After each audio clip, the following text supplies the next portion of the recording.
사도행전 9장 1-31절 사울의 회심 1편. 오늘은 사도행전 9장 1절에서 31절의 말씀을 살펴볼 차례입니다. 지난 시간 사도행전 8장은 예루살렘 교회에 대한 유대교의 전면적인 핍박의 결과로 성도들이 팔레스타인 전역으로 흩어져 진리의 말씀이 오히려 더 널리 퍼져나가게 된 사실을 다루었습니다. 이에 이어지는 9장은 교회 탄압의 핵심 인물이었던 사울 개인에게 있어서 뿐만 아니라 초대교회 역사에 있어서 일대 변혁을 가져온 매우 중요한 사건을 다루고 있습니다. 주보 교환을 보시면 9장 1절에서 31절은 바로 그 매우 중요한 사건, 박해자 사울의 회심 사건을 보도하고 있습니다. 계속해서 교환을 보시면 먼저 9장 1절에서 9절은 다메섹 도상에서의 사울을 향한 예수님의 현현의 장면입니다. 다메섹은 예루살렘 동북쪽으로 약 200km 떨어진 곳에 위치한 도시로서 당시 약 4만여 명의 유대인들이 살고 있었으며 이번 예루살렘 교회에 대한 유대교의 대박해 때에 많은 성도들이 이곳으로 피하여 온 것으로 보입니다. 그런데 스데반의 죽음에 관여하고 예루살렘 교회를 잔멸하는 데 앞장섰던 사울은 예루살렘과 유대에서의 핍박에 그치지 않고 대제사장으로부터 공문을 받아서 성도들을 체포하여 예루살렘으로 끌어오기 위해 멀리 이다메섹까지 원정을 가게 됩니다. 이는 그리스도인들에 대한 박해에 사울이 얼마나 열심이었는가를 보여주는 대목입니다. 사울은 유대교의 이단자, 유대교의 배교자들이라고 여겨졌던 그리스도인들에 대한 박해를 하나님을 위한 충성으로 생각했던 것으로 보입니다. 일종의 그릇된 사명감을 가지고 이렇게 열심히 박해하는 사울의 모습을 성경은 기술하고 있습니다. 9장 1절 말씀입니다. 우리 9장 1절 함께 읽겠습니다. 사울이 주의 제자들에 대하여 여전히 위협과 살기가 등등하여 대제사장에게 가서 2절 말씀 다메섹 여러 회당에 가져갈 공문을 청하니 당시 다메섹 지역에는 30여 개의 유대교 회당이 있었다고 합니다. 사울은 박해를 피해 예루살렘에서 다메섹으로 흩어진 그리스도인들을 다시 예루살렘으로 붙잡아가기 위해 사내들인 공회의 의장인 대제사장에게 위임장을 요청하게 됩니다. 그리고 2절에 진리의 도를 따르는 사람이라는 표현도 우리가 묵상해 보아야 하는 표현입니다. 성도가 진리의 도를 따르지 않는다면 그 신앙생활은 우상 숭배에 지나지 않게 됩니다. 진리의 도와 관계없는 진리의 도와 상관없이 하나님을 섬긴다고 하는 신자들이 많은 것을 볼 수 있습니다. 2절 상반절이는 만일 그 예수님의 진리의 도를 따르는 사람을 만나면 남녀를 막론하고 결박하여 예루살렘으로 잡아오려 합니다. 사울이 길을 가다가 다메섹에 가까이 이르더니 강조 표시합니다. 다메섹에 가까이 이르더니 호련히 갑자기 하늘로부터 강한 빛이 그를 둘러 비추는지라 본절은 사울 일행이 다메섹에 거의 다다랐을 때 생겨난 초자연적인 현상을 기록하고 있습니다. 사울은 갑자기 하늘로부터 비치는 초자연적인 강한 빛에 압도당해 땅에 엎드러지게 됩니다. 4절 말씀 땅에 엎드려져 들음의 소리가 있어 이르시되 사울아 사울아 내가 어찌하여 나를 박해하느냐. 하시거늘 목소리의 주인공이신 예수님은 사울에게 어찌하여 나를 핍박하느냐고 말씀하고 계십니다. 사실은 사울의 핍박의 대상은 직접적으로 예수님의 도를 따르는 제자들의 모임, 즉 교회였습니다. 그런데 예수님은 사울을 향해 어찌하여 나를 핍박하느냐라고 물으신 것입니다. 이는 바로 예수님께서 제자들, 즉 교회를 자기 자신과 동일시하고 계셨다는 사실을 보여줍니다. 이러한 사실은 이후 바울에게 깊이 각인되어 바울의 신학에 큰 영향을 미치게 됩니다. 진리의 도를 따르는 제자들의 모임인 교회는 예수님의 몸이라는 이 사도 바울의 신앙 고백이 우리의 신앙 고백이 되어야 하는 것입니다. 진리의 터 교회를 섬기는 것과 예수님을 섬기는 것은 같은 것이라는 바른 이해가 우리에게 있어야 합니다. 5절 말씀 5절입니다. 대답하되 주를 칩니다. 주여님 누구십니까? 이렇게 사울은 먼저 목소리의 주인공이 누구신지를 물어봅니다. 사울은 자신에게 말하는 분이 누군지 그 처음 순간에 알지 못했습니다. 그러나 강한 빛과 더불어 하늘로부터 들려오는 소리를 그는 신적인 것으로 느끼지 않을 수 없었기 때문에 그는 그 자리에서 바로 주님이라고 말할 수밖에 없었던 것입니다. 5절 말씀 대답하되 주님 누구십니까? 이르시되 주를 칩니다. 나는 내가 박해하는 예수라 싸우리. 핍박한 대상은 교회였는데 예수님은 그 교회가 곧 자기 자신임을 거듭 밝히고 계십니다. 6절 말씀 너는 일어나 다메섹 시내로 들어가라. 내가 행할 것을 너희에게 이를 자가 있느니라. 자신이 제자들을 체포하기 위해 다메섹으로 들어가려 했던 사울은 이제 전혀 다른 입장으로 전혀 다른 모습으로 다메섹에 들어가게 됩니다.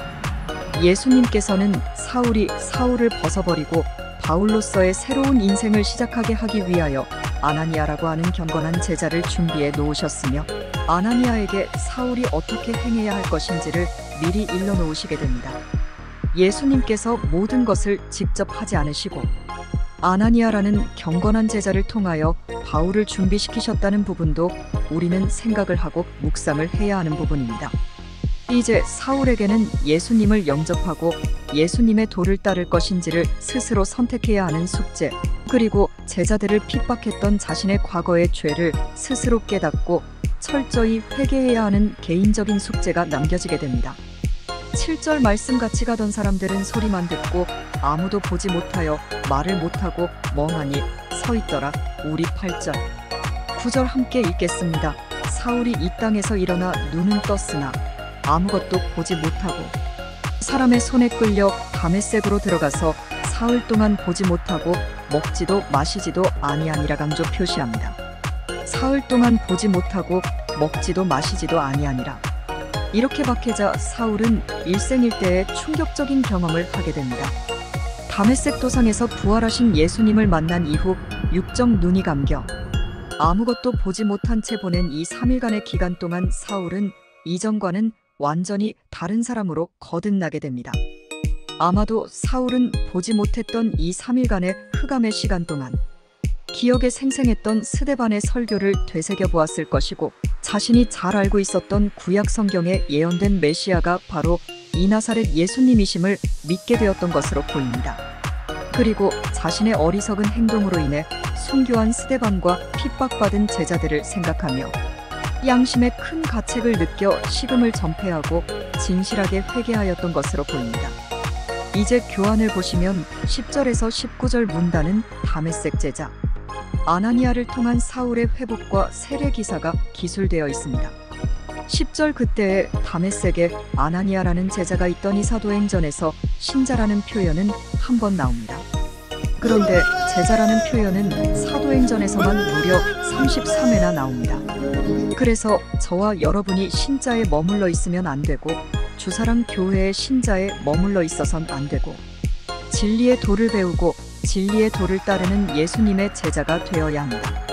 예수님께서 지상대명령을 하달하실 때 그러므로 너희는 가서 모든 민족을 신자로 삼아라고 하지 않으셨습니다. 너희는 가서 모든 민족을 제자로 삼아 내가 너희에게 분부한 모든 것을 가르쳐서 지키도록 하시라고 말씀하신 예수님의 대명령을 우리는 다시 한번 기억해야 합니다.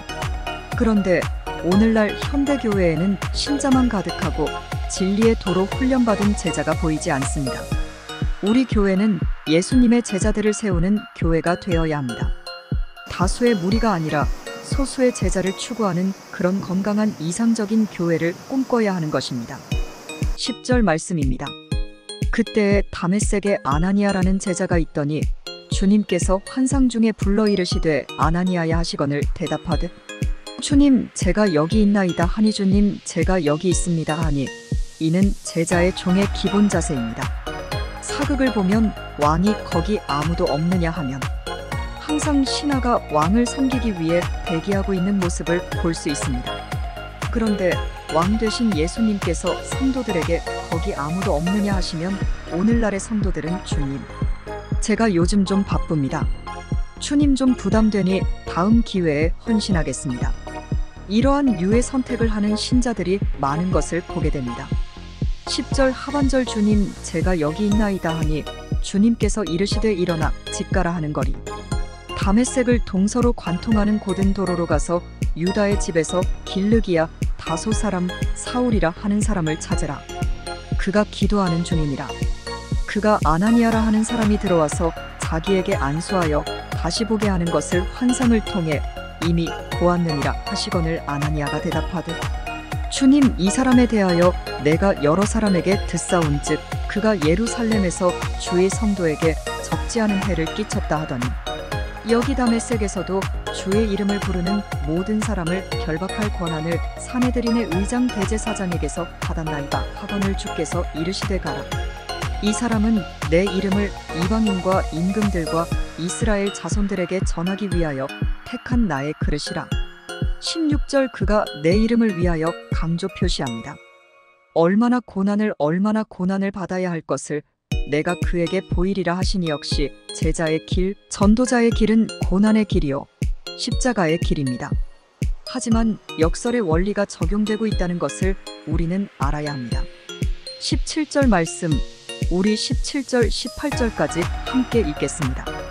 아나니아가 떠나 그 집에 들어가서 그에게 안수하여 이르되 형제 사울아, 주곧 내가 오는 길에서 나타나셨던 예수께서 나를 보내어 너로 다시 보게 하시고 성령으로 충만하게 하신다 하니 즉시 사울의 눈에서 비늘 같은 것이 벗겨져 다시 보게 된지라 일어나 세례를 받고 19절을 함께 읽겠습니다. 음식을 먹음에 강건하여지니라. 사울이 다메섹에 있는 제자들과 함께 며칠 있을새여기까지 이번 문단입니다. 이렇게 18절 말씀을 보면 사울이 회개의 물세례까지 받게 되는 장면이 기술되어 있습니다. 10절에서 19절 문단을 간략히 정리하면 사울은 성자, 하나님을 만날 당시의 강력한 빛으로 인해 시력을 상실한 채로 사람들에게 이끌려 다메섹 성에 들어가게 됩니다. 그리고 거기서 성자 하나님으로부터 보냄받은 아나니아에 의해 시력을 회복하고 물세례를 받게 됩니다. 사울이 제자 아나니아로부터 물세례를 받은 것은 사울 자신이 그토록 핍박했던 초대교회의 공동체의 한 일원이 되었음을 의미하는 것입니다. 한편 아나니아가 환상 중 성자 하나님께 받은 내용에서 이미 이방인을 향한 사울의 사명이 예견되고 있습니다. 15절 중반절 다시 한번 보시면 그 이방인 강조 표시합니다. 이방인을 향한 사울의 사명이 예견되고 있습니다. 이제 교환을 보시면 20절에서 22절은 회심한 사울의 즉각적인 다메섹 전도의 모습이 보도되고 있습니다. 사울의 특성을 확인할 수 있는 장면인데요. 20절 강조 표시합니다.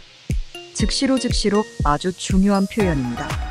즉시로 다메섹 각 회당에서 예수가 하나님의 아들이심을 전파한 이 당시 다메섹 지역에는 회당이 30여 개 정도 있었던 것으로 추정되며 사울은 구약 성경을 이미 잘 알고 있는 사람들이 있는 회당들을 두루 다니면서 구약 성경을 통해 예수 그리스도를 증거하는 효과적이고 바른 전도의 방법을 사용하게 됩니다. 이 전도의 방법은 예수님의 전도의 방법이었습니다. 이렇게 기독교인들에게 있어서 구약 성경에 대한 이해는 가장 기초이고 기본입니다. 사울은 유대인의 존경받는 율법사 가말리엘의 문화에서 교육을 받아 구약 성경에 대한 해박한 지식을 가지고 있었던 인물입니다. 그리고 로마의 시민권을 가지고 있었기 때문에 당시 근동과 유럽 지역이 모두 로마 제국의 지배 아래에 있었음을 감안할 때 전도 여행에 선교 여행에 매우 용이한 조건을 잘 갖춘 인물임을 알 수 있습니다. 이제 21절 말씀 보시면 듣는 사람이 다 놀라 말하되 이 사람이 예루살렘에서 그 예수 이름을 부른 사람을 멸하려던 자가 아니냐. 여기 다메섹에게 온 것도 그들을 결박하여 대제사장들에게 끌어가고자 함이 아니냐 하더라. 사울은 힘을 더 얻어 예수를 그리스도라 구약 성경에 예언된 바로 그 메시아라 증언하여 다메섹에 사는 유대인들을 당혹하게 하니라. 이렇게 20절에서 22절의 짧은 문단은 회심하자마자 진리의 도를 증거하는 사울의 모습을 기술하고 있습니다. 좀 성급한 면이 있기는 하지만 회심 이후 즉시로 다메섹의 30여 개의 회당들을 다니며 전도하는 사울의 모습에서 그가 얼마나 자신이 진리라고 믿는 바에 전적으로 헌신하는 열정의 사람인가를 엿볼 수 있습니다. 오늘날에도 주님은 이러한 진리를 향한 열정과 헌신의 자세를 가진 자를 간절히 찾고 계시는 것입니다. 우리가 이러한 모습을 베드로나 그리고 야고보, 요한을 통해서도 발견한 적이 있었습니다.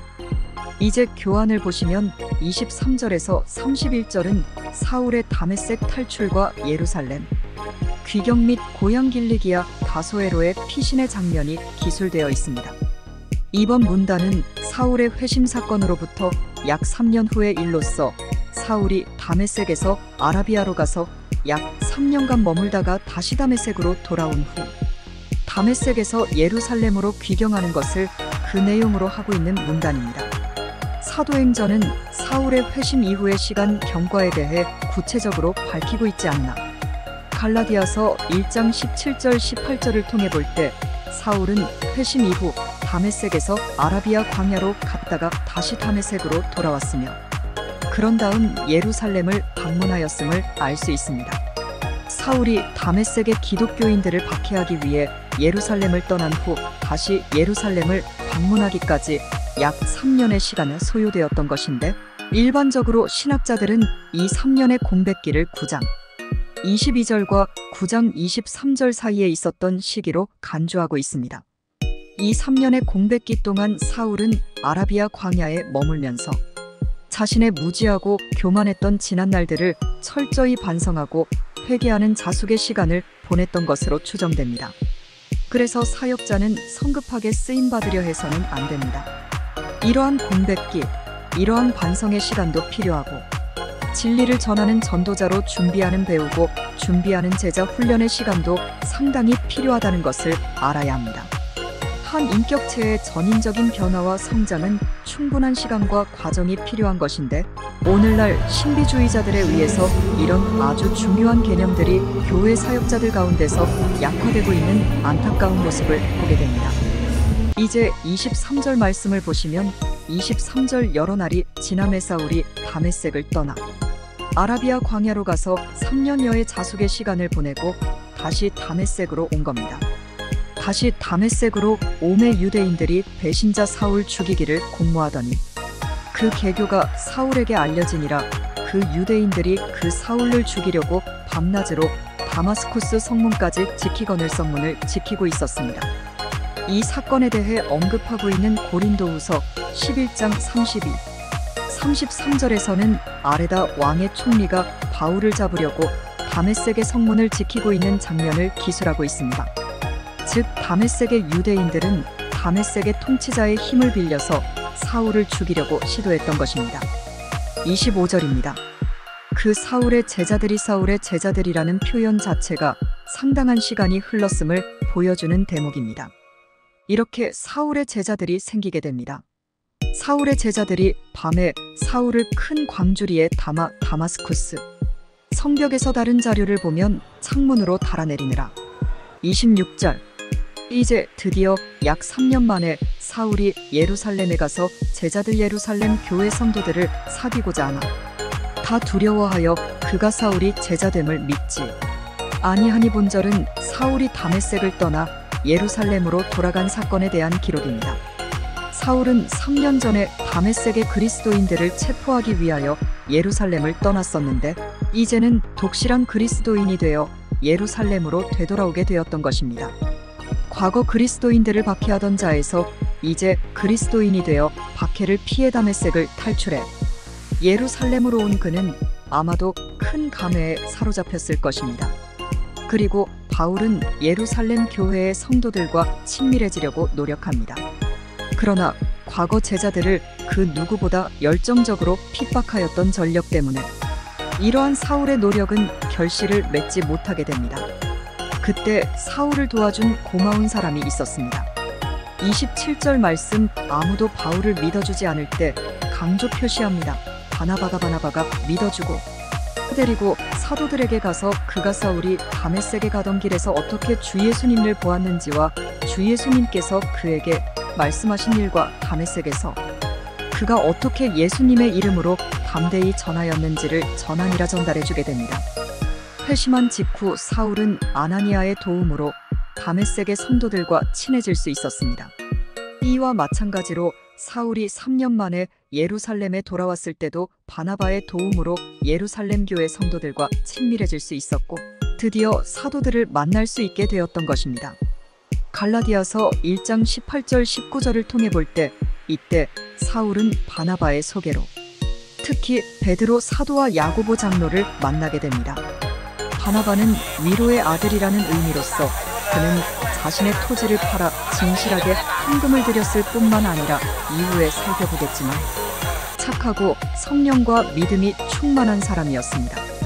당시 유대교인들과 그리스도인들 모두에게 의심과 두려움의 대상으로 인식되어 있던 사울이 초대교회의 일원이 될 수 있도록 교회의 일원이 될 수 있도록 바나바는 자신의 별명에 걸맞게 애정어린 중재 역할을 해주었던 것입니다. 바나바가 예루살렘 교회에서 두터운 신임을 얻고 있었기 때문에 사울에게 이러한 큰 도움을 줄 수 있었던 것입니다. 이처럼 바울이 다메섹 도상에서 예수님을 만나 뵙고 나서 혼자서 훌륭한 전도자가 된 것이 아닙니다. 핍박자 사울이 전도자 바울이 되기까지 바울 곁에는 여러 귀한 동역자들이 있었습니다. 먼저 부모님이 있었습니다. 로마 시민권을 가진 부자였고 로마 시민권을 가진 부모였고 바울이 성경을 배울 수 있도록 길르기야 다소에서 예루살렘 가말리엘 율법교사에게 유학을 보낼 정도로 성경 교육에 남다른 열심을 가진 부모가 바울의 곁에 있었습니다. 그리고 이 부모님의 도움으로 고급 텐트를 제작하는 전문 기술도 배우게 됩니다. 또한 예루살렘에 와서 가말리엘이라는 율법교사를 통해 구약 성경을 면밀하게 배우게 됩니다. 그 이후에 폐부를 깊숙이 찌르는 스데반의 설교를 듣게 되고 다메섹에서 아나니아의 도움을 받게 되었으며 지금은 바나바의 도움을 받게 됩니다. 바울의 주치의를 자처하면서 그림자와 같이 바울을 따른 누가가 있었고 아들 같은 디모데가 그의 곁을 지켜주었으며 남자다운 디도와 바울의 연락책 역할을 해준 두기고가 바울 곁에 있었습니다.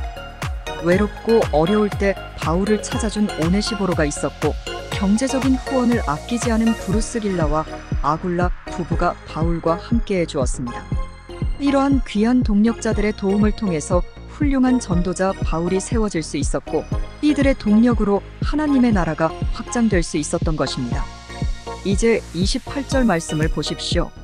스데반의 도움으로 사울이 오해가 풀려 제자들 예루살렘 교회 성도들과 함께 있어 예루살렘에 자유롭게 출입하며 또 주 예수의 이름으로 담대히 말하고 헬라파 유대인들 세계 각지 출신 유대교인들과 함께 말하며 계속해서 전도하며 변론하니 그 사람들이 사울을 죽이려고 힘쓰거늘 쓰게 됩니다.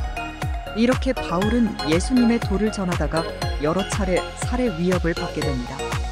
산상수훈에 의하면 참으로 복된 인생으로 그는 변화되었고 성장하였던 것입니다.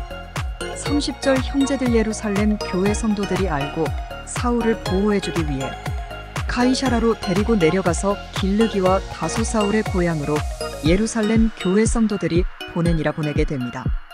2편으로 이어집니다.